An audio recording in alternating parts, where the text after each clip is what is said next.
আমরা জানি বিদ্যুৎ চালিত গম্বুজ রয়েছে, যে গম্বুজ উপর থেকে সরে যায় এবং খোলা বাতাস মসজিদে প্রবেশ করে। এরকম গম্বুজ রয়েছে 27টি। গম্বুজগুলিতে ব্যবহৃত স্বর্ণের পরিমাণ 68 কিলোগ্রাম। গ্রাউন্ড ফ্লোরে স্তম্ভ রয়েছে 2174টি। স্তম্ভগুলিতে ব্যবহৃত পিতলের পরিমাণ 1600 টন। চলন্ত সিঁড়ি 4টি, সাধারণ সিঁড়ি 18টি। এক একটি দরজার ওজন 25 টন। এসির জন্য যে সুড়ঙ্গ রয়েছে এর দৈর্ঘ্য 7 কিলোমিটার। দর্শক, আপনারা অনেকেই জেনে থাকবেন মসজিদে নববীর একটি বিশেষ বৈশিষ্ট্য হলো এই মসজিদে নববীতে সরাসরি কোনো এসি ব্যবহার করা হয়নি, বরং 7 কিলোমিটার দূরে এই মসজিদটির জন্য একটি এসি কেন্দ্র রয়েছে। সেখানেই সমস্ত এসি ফিটিং করা রয়েছে, এয়ার কন্ডিশন, এবং সেখান থেকে এই বাতাসগুলি প্রবাহিত করে দেয়া হয়। বিশেষ ব্যবস্থাপনায় এই বাতাসগুলি মসজিদে এসে পৌঁছায়। স্তম্ভগুলির নিচে রয়েছে পিতলের জালি। এই জালির ফাঁক দিয়েই বাতাসগুলি মসজিদে প্রবেশ করে, কিন্তু কোনো ধরনের শব্দ হবে না, কোনো ধরনের সামান্যতম নয়েজ নেই। নয়েজ মুক্ত একটি সুন্দরতম মসজিদের নাম হলো মসজিদে নববী। এখানে নামাজরত মুসল্লিরা দারুণভাবে আবেগাপ্লুত হয়ে আল্লাহ তাআলার ভালোবাসার টানে দুফোঁটা তপ্ত অশ্রু নজরানা দিয়ে ধন্য হন। এটা হলো সেই মসজিদে নববী। সম্মানিত দর্শক মণ্ডলী, যেই সবুজ গম্বুজটি দেখা যাচ্ছে, এই গম্বুজের পাদদেশেই ঘুমিয়ে আছেন বিশ্বনবী মহানবী মুহাম্মদুর রাসূলুল্লাহ সাল্লাল্লাহু আলাইহি ওয়াসাল্লাম, যার প্রেমে ধরাপৃষ্ঠের প্রত্যেকটি মাখলুক যেন পাগলপারা হয়ে আছে।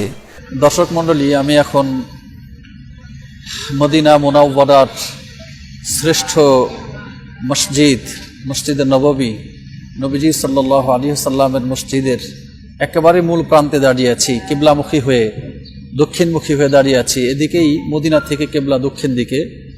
তো আমার বাম পাশে রয়েছে রাসূলুল্লাহ সাল্লাল্লাহু আলাইহি ওয়াসাল্লামের রওজা মুবারকে প্রবেশ করার জন্য যে গেট দিয়ে প্রবেশ করতে হয়, বাবুস সালাম, সেই গেটই হলো এটা, বাবুস সালাম।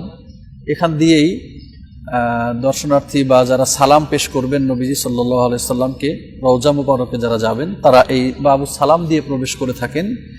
এই বাবুস সালাম দিয়ে প্রবেশ করে ভক্তি, শ্রদ্ধা এবং দরুদ শরীফ পড়তে পড়তে ক্রমান্বয়ে অগ্রসর হতেই অল্প অগ্রসর হলেই মসজিদে নববীর এই বর্ধিত অংশের, অর্থাৎ বাবুস সালামের এই গলির বর্ধিত অংশের একটু অগ্রসর হলেই রাসূলুল্লাহ সাল্লাল্লাহু আলাইহি সাল্লামের রওজা মুবারক রয়েছে এর বাম পাশে।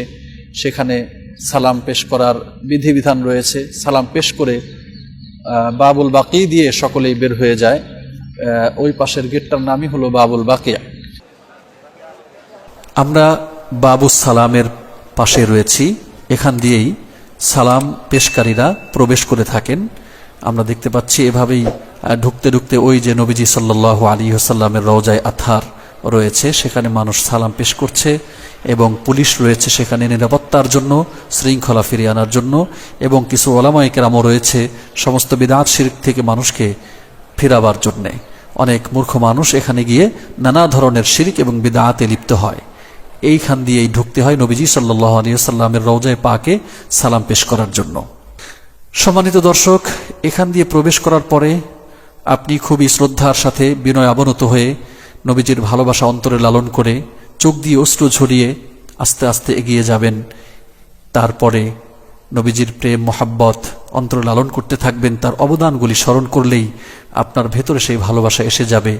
এভাবেই সারিবদ্ধ হয়ে মুসল্লিরা, দর্শনার্থীরা, হাজী সাহেবরা এগিয়ে যান নবীজি সাল্লাল্লাহু আলাইহি ওয়াসাল্লামকে সালাম পেশ করার জন্য। যাওয়ার পথে এখানে রয়েছে মিম্বারে নবীজি সাল্লাল্লাহু আলাইহি ওয়াসাল্লামের সেই মিম্বার, যেই মিম্বারে তিনি বসে খুতবা দিতেন সাহাবায়ে কেরামকে সামনে নিয়ে। অনেক স্মৃতি বিজড়িত জায়গা। এখানে এসে কোনো বেয়াদবির সুযোগ নেই, কোনো ধরনের বিশৃঙ্খলতার সুযোগ নেই, রাগারাগির সুযোগ নেই, ধমকাধমকির সুযোগ নেই।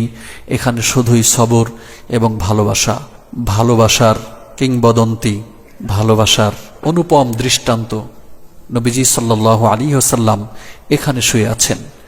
যেই গেটটি আমরা দেখতে পাচ্ছি, এই গেটটির নাম হলো বাবুল বাকিয়া, এটাই হলো বাবুস সালামের অপর প্রান্ত। যে অংশে নবীজি সাল্লাল্লাহু আলাইহি ওয়াসাল্লামের রওজা রয়েছে তার দক্ষিণ পাশের বর্ধিত অংশ, তো এই অংশের পশ্চিম দিকের দরজা দিয়ে মানুষ প্রবেশ করে সালাম পেশ করার জন্য। সালাম পেশ করার পরে বাবুল বাকি দিয়ে বের হয়ে যায়। এই যে আমরা দেখতে পাচ্ছি বাবুল বাকি দিয়ে শত শত মানুষ বের হয়ে যাচ্ছে এবং দরজার কিনারে লেখা রয়েছে বাবুল বাকিয়া। এভাবে মানুষ বের হয়ে যায়, কারণ এই গেট দিয়ে বের হলেই জান্নাতুল বাকি রয়েছে এই পাশে, পূর্ব পাশে। এই এলাকাটা হলো মসজিদে নববীর পূর্ব পাশ। এই পাশে রয়েছে জান্নাতুল বাকি। জান্নাতুল বাকির বাউন্ডারি দেখলাম। ফজরের পরে 1 ঘন্টা এবং আসরের পরে 1 ঘন্টা করে এই জান্নাতুল বাকি খুলে দেয়া হয় জিয়ারতকারীদের জিয়ারতের জন্য। আমরা যেই পাশটা দেখতে পাচ্ছি এটা এই হারাম তথা মসজিদে নববীর পশ্চিম দিক। পাশেই রয়েছে অনুচ্চ একটি ভবন।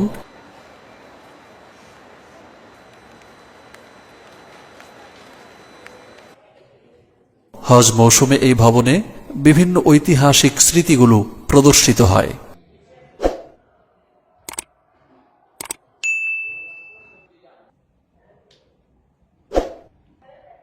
যদি কেউ হজ মৌসুমে এখানে আসেন তাহলে ইতিহাসের এই নান্দনিক দৃশ্যগুলি উপভোগ করতে পারবেন।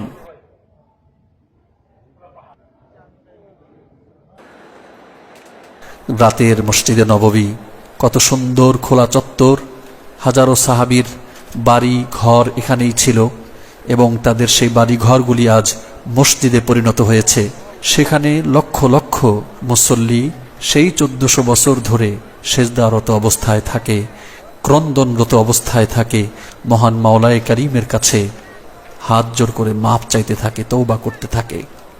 দর্শক, এটা মসজিদের উত্তর পাশের সেই খোলা জায়গা। আমরা উত্তর পাশের গেটগুলি দেখতে পাচ্ছি।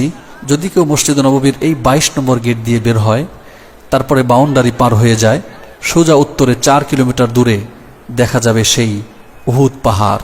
মনে হবে যেন একেবারেই খুব কাছে, সুস্পষ্ট সেই উহুদ পাহাড়টি দেখা যাবে, কিন্তু আসলে এখান থেকে 4 থেকে 5 কিলোমিটার দূরে রয়েছে সেই উহুদের ময়দান এবং উহুদ পাহাড়।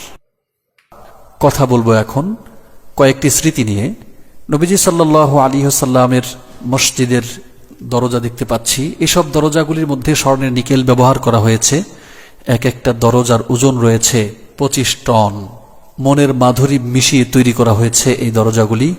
এই গেটটার নাম রয়েছে বাবুল হিজরা।